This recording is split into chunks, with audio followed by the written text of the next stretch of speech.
Good day and welcome to the Sport Rep Show. My name is Jesse Jackson Kauraitha and I will be your host for today, unpacking the latest sports news in and beyond Namibia's borders for the next 25 minutes or so. And now for the latest on the hit list.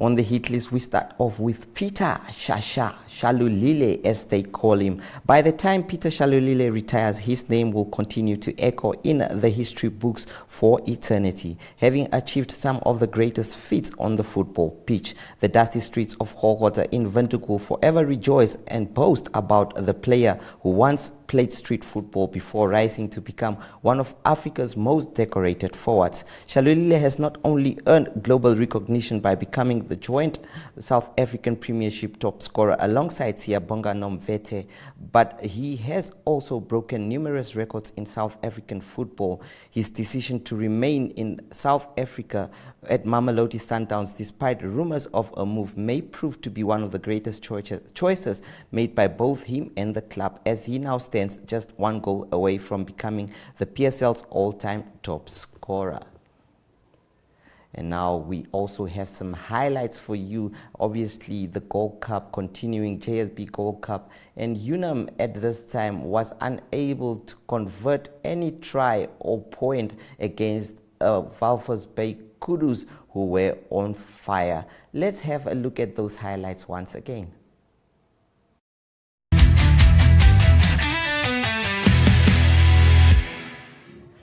Ja, kom ons kyk bietjie na die hoogtepunte van vandag se wedstryd. Dit was FNB UNAM dan hier teen FNB Kudus hier op Jan Wilkens Stadion hier in Walvis Bay wat hulle kragte gemeet het. FNB UNAM wat onoorwonde die afgelope tye was hier op Jan Wilkens Stadion. Kom ons kyk bietjie wat hierdie hoogtepunte van hierdie wedstryd opgelewer het. Hier vat die tuisspan dan nou ook die veld onder leiding van PJ Walters. Baie jong span, 'n bietjie ou manne weer terug in die geleedere, maar 'n baie jong span tot dusver. Afskop was daar waargeneem deur Brand. Het daar van die middelkolletjie af ons afgeskop. Skeieregter Oscar Lambert het hierdie wedstryd vir ons baie goed gehanteer. Die bal word afgeskop, lekker hoog lig langs het hy hier gegaan. Koopman wat daar na die kantlyn opsoek en hier se hanteerfout aan die kant van UNAM en Ashton wys net sy Brite spoed en hy gee die bal daar aan. Franco Vries wat hom daar aangee. Michael Koopman wat daar mooi gelak word. Bal is aan uit en dis Jansen wat daar heel eerste gaan kuier met 3 punte daarna vir strafskop. Wat Michael Koopman 3 punte dan op die telbord sit. UNAM het ongenaakbaar in Kudus se gebied aangeval en daar het 'n onderskepping gekom, weer Koopman wat onderskep, maar skeieregter roep hulle terug en UNAM het weer 'n geleentheid gehad daar, maar UNAM kon toe nou nie punte daar op die telbord sit nie. Paar meter af van Kudus se doel en af druk hulle vir UNAM terug. Ons kan sien daar die telling is 20 punte nadat Koopman, Paulse en Jansen gekeier het, met Koopman wat geslag het met 'n strafdoel en 'n 3 wat hy van homself wat hy ook verdoel het. UNAM het alles wat hulle kan gegee het, probeer gee om punte op die telbord te kry. 5 meter van Kudus se doel en af sit UNAM die bal in die lyn staan. Klein wat die bal daar vra van die balmanne. Sit die bal aan die lyn staan. En 'n goeie rolmalbeweging word daar gevorm en UNAM is etlike meters daar van die doelgebied. Franco Vries wat die bal baie goed daar steel. Bal is beskikbaar daar agter. Skeieregter sê nee, jy die bal daar in jou doelgebied het jy hom doodgedruk, so dis 'n 5 meter skrim daar vir UNAM. UNAM het gekuier omtrent kamp opgesit hier in die halfgebied van Kudus. En sien daar vir Cameron Klaasen wat daar ook sy buiging maak vir die eerste span. Hy was by die tweede span ook, maar hy het hier op plaasvervanger bang het hy nou sy buiging gemaak vir die eerste span. Jare lank wat hy dienswerk doen vir Unam. Bal word daar ingesit, 5 meter van Kudus se doellyn af. Skeieregter gee daar strafskop. Unam tik hom vinnig, maar hulle tikkie van die merkie af en die skeieregter sal hulle terugroep en sê manne kom eerder terug, julle moet van die merkie af tik. Julle moet van die merkie af tik. Unam het geleentheid op geleentheid gehad om punt op die tellbord te sit. Hulle verkies weer die skrim. 5 meter af van die doelgebied van Kudus af verkies Unam weer die skrim. En die halftyd telling is dan 20 punte daarna vir Kudus en geen punte daarna vir Unam. Die tweede helfte het Unam ook weer eens omtrent kamp opgesit in die gebied van Kudus, daar word in die lug gehou. En ja, en Unam probeer vir vriend en vaderland probeer hulle, skeieregter sê nee, jy het daar oor die losgemaal geduik, dit moet jy nie doen nie.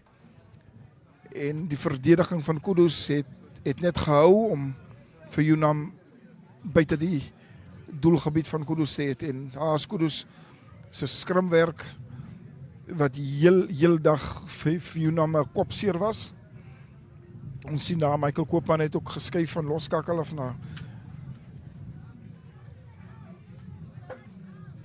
skrimskakel toe en hier sien ons net die brute spoed van 'n Ashton. Hy klop sy verdedigers, klop in die buitekant om en hy klop binne buite en daar gaan kuier hy agter die doellyn.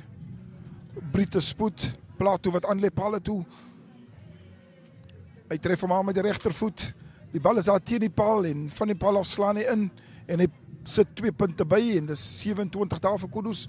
Hier kom Unam weer met 'n teenaanval. En die verdediging kry hom, skeieregter vat hulle egter terug. Unam is daar 5 meter van Kudus se doelgebied af. Dryf. Wille 3 kry. Skeieregter kan onmoontlik hierdie 3 gee nie, daar's te veel liggame. Daar sien ons duidelik, die bal is nog 'n paar meter van die doellyn af. Bal is beskikbaar. Weereens het Unam geleentheid, soos wat ek sê, hulle het kamp opsit hier in die gebied van Kudus, maar die skrim van Kudus wat hou, en daar gaan Unam se kaptein Jansen paar meter van die doellyn af, maar dis Koning wat oor die bal is en vir sy span daar goeie strafskop daar wen. En Unam probeer hier uit hulle gebied uit hardloop. Hulle plaas hulle geweldig onder druk en hulle word daar in besit betrap, etlike meters van hulle doellyn af en Kudus gaan sterk vorentoe en Plato gee hom hier agtertoe en dis Williams wat meters van die doellyn af gestuit word. Unam se verdediging wat hou, Plato gee wye aangee na Williams hier op die hoek en dit is net Williams in die doellyn en Williams gaan plaas hom daar oorkant en hy sit dan die punt op die bord en is 32 punte daarna vir Kudus en geen punte vir Unam. Dit is dan ook die eindtelling en waar Kudus dan vir Unam oortuigend dan wen met 32 punte teenoor geen punte.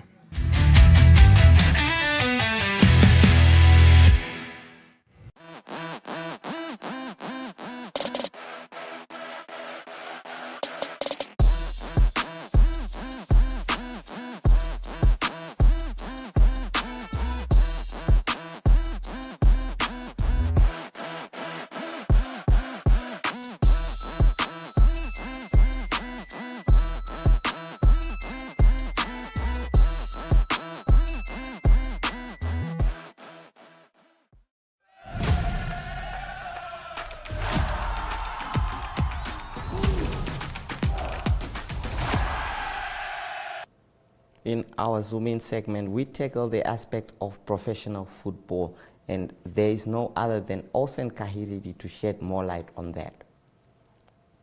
Master Kahiridi, welcome to the Sport Rep Show. Well, there has been talks that several clubs are willing to break away from the leadership of the NFA as the Premier League and have an independent league. What have you made of this calls, and do you think that it is justified? Yes, thanks, Jesse, for visiting me at my office. No, it's professionalization of football is what one should support, because from my personal experience, the 2 weeks that I've now been engaging with my clients, which are the players, it looks like the way even their contractual obligations are structured and are very pathetic. There's no common standard as to contractual stability. Some are registered as amateur, some are registered as professionals, and there's no standard way of how these contracts ought to be set up and all these things. And that would see us at what I'm seeing from the ground now. There will be a lot of battles when the league is about to start on the basis of registrations of players, on the basis of what I've uncovered now when I'm assisting my clients in terms of them moving from clubs to clubs. And that boils up to professionalization of the game itself. Professionalization of football is long overdue. I don't know why we dismantled the Namibian Premier League and now we are starting from scratch. And every time you start from scratch, you will now have to start with the drafting of the rules and all these things in order for you to move professional. Now we are in the third, if I'm not mistaken, third season with the league being played under the NFA.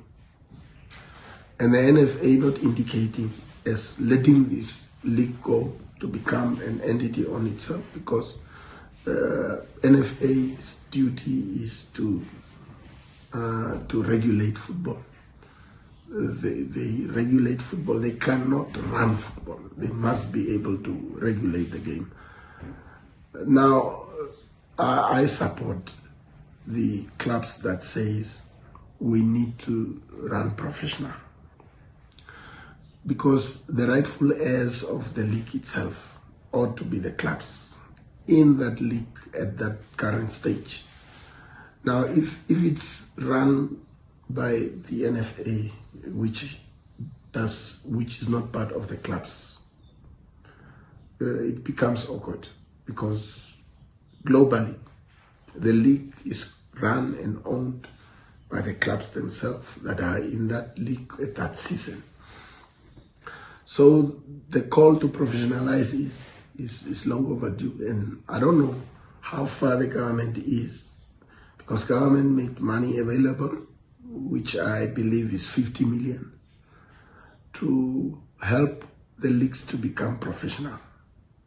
Now, I don't know when that would take center stage, because this is the time that these finances can be loomed into those discussions. Because you see, all the clubs are about to start the league in August. There's no indications as to when the Namibian Premier League is going to start. Are we going to start in December again, or November, or January? Because you remember the last time there was a delay, announcement of the sponsor, everything is in place or not. But these very same things are repeating themselves, because up until today, because when we speak about August starts from Friday. And we have not heard as to when the league is going to start. How does the clubs prepare and all these things?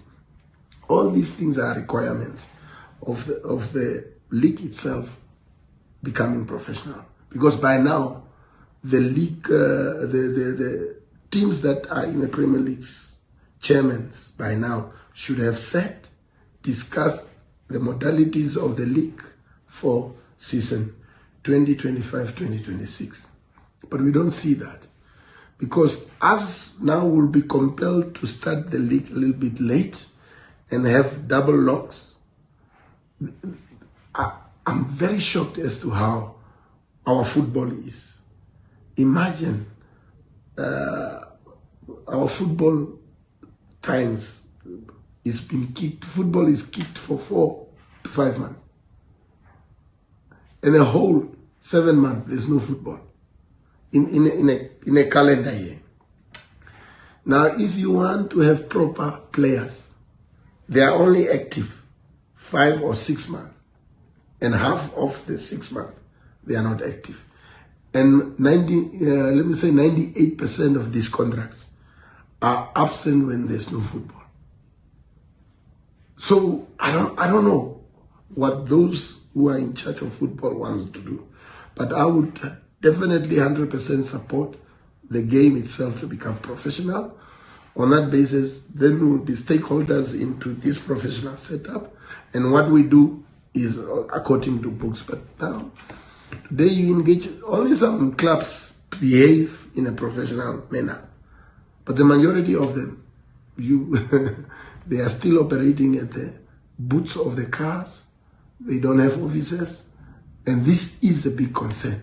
When the Premier League was here, the MPL, clubs were compelled to have offices. Nowadays, if you want to write a letter to a club, the other day I was struggling to write a letter to the club. I don't have their addresses. I don't know where I should get them because there's an engagement that I must do with them. So this is how a quasi-administration is. So we ought to move to a professional setup.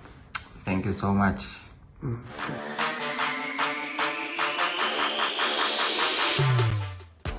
We are bringing to you In the Mix Africa, broadening our perspective, focusing on African players playing in Europe, playing in Africa, the inner workings of their craft, every single little thing. And also, very importantly, tasting African food with Patty. Are you ready for that? Of course, we're going to broaden up our taste palettes and we're going to take it to the whole of Africa. We're not just going to stick here in Namibia. Of course, it's important to also appreciate Namibian culture and food, but we're going to broaden it up, like you say, and we're going to try everything. That's right. So join us as we take you beyond borders for the love of sport with In the Mix Africa.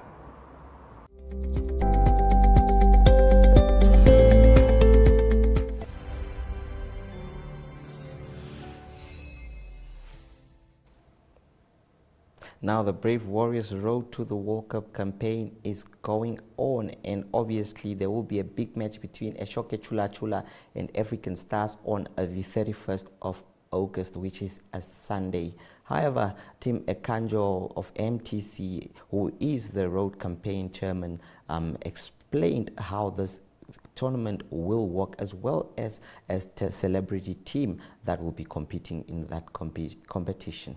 From me, Jesse Jackson Kauraitha, after that it will be Ariel Harp. Goodbye.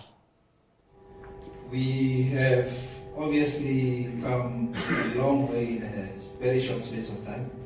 I think when the committee was put together, we had about 2.5 months or so before the next games. We started off with the committee being announced right here in this hall. We then had the fundraising gala dinner, and you saw the artwork that the committee put out as well. In terms of how much we've raised, I think we're still about 7.5 million short. And then we have the SMS Cup competition that is still ongoing. Councillor, I hope that you're also SMSing, participating, and spending all your money. We have received quite a few SMSs so far, but we're encouraging the nation to do more. So in a nutshell, that is what we have done so far. At the moment, we have an NFA delegation and 1 or 2 members of our committee that is in Francistown, and they are basically checking out, stadiums, making sure that when the team arrives, that everything is sorted in terms of accommodation and so forth and so forth. So this is now the very last stretch, because the games are now confirmed to take place on the 5th and the 9th, if I'm not mistaken, September. On the 5th we are playing Malawi, and of course we are going to beat them again, despite the fact that they are a very good team and the coaches already confirmed that. And then on the 9th we are playing Sao Tome and Principe. I mean, even their names suggest that we can give them at least 3-4-0. So those are the two games. The NFA has also made an announcement this morning that whoever is going to the games, and I think this was a very strong recommendation from this committee, that we cannot go and charge people an entrance fee since we are playing in a foreign country. There will be no motivation for somebody from Botswana to say, I'm going to watch the Brave Warriors versus Malawi, and therefore I'm going to pay X amount. So the recommendation from the committee was to say, make the games for free. And we are thankful to the NFA for having listened and implemented that recommendation. So meaning the games are going to be for free. Obviously the next question now is, how are the fans going to get there? We've had very, very good discussions already, and I think the NFA will make an announcement, if not this week, next week, in terms of how the fans are going to get there. But let me get back to why we are here. This is the last stretch. Today is the 12th. So we have about 25 days, 29 days before the first game. And in soccer, you call this extra time. Meaning, extra time, you know that you play extra hard, so you can just win the game. We want to celebrate this campaign with as many Namibians as possible. And the committee obviously deliberated to say, how can we bring as many Namibians together before the team leaves, so that we can give the team and the players a very, very good send-off. And the best way you do this is by celebrating the game of football. So on Sunday, the 31st of August, which is this month, at the Independence Stadium, we will have curtain raiser game between two of Namibia's biggest supported clubs, African Stars versus Chula Chula. And I would like to thank the two chairpersons of the team for agreeing to participate in this match. This is going to be a fundraising game. This is going to be a fundraising game, but obviously also a very competitive one. I don't know what the stats are with African Stars and Chula.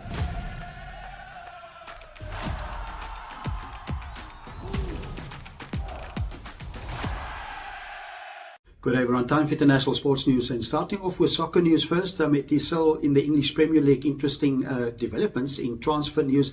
They still have till the 1st of September for this transfer window to sign new players, and lots happening behind the scenes, and lots of players still being negotiated with.